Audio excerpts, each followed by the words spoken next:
ગુજરાત રાજ્ય માર્ગ વાહન વ્યવહાર નિગમે મોટો નિર્ણય કરી અને એસટી બસના ભાડામાં 10% વધારો કર્યો છે,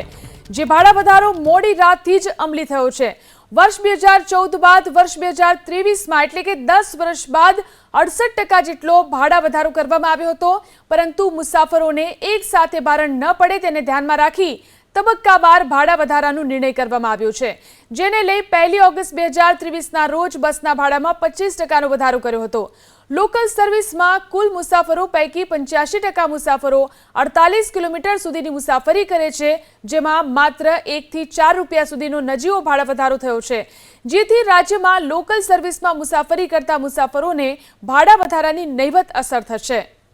વર્ષ 2014 બાદ વર્ષ 2023માં એટલે કે 10 વર્ષ બાદ 68% જેટલો ભાડા વધારો કરવામાં આવ્યો હતો, પરંતુ મુસાફરોને એક સાથે ભારણ ન પડે તેને ધ્યાનમાં રાખી તબક્કાવાર ભાડા વધારાનો નિર્ણય કરવામાં આવ્યો છે, જેને લઈ 1 ઓગસ્ટ 2023ના રોજ બસના ભાડામાં 25% વધારો કર્યો હતો। લોકલ સર્વિસમાં કુલ મુસાફરો પૈકી 85% મુસાફરો 48 કિલોમીટર સુધીની મુસાફરી કરે છે, જેમાં માત્ર 1 થી 4 રૂપિયા સુધીનો નજીવો ભાડા વધારો થયો છે, જેથી રાજ્યમાં લોકલ સર્વિસમાં મુસાફરી કરતા મુસાફરોને ભાડા વધારાની નહિવત અસર થશે।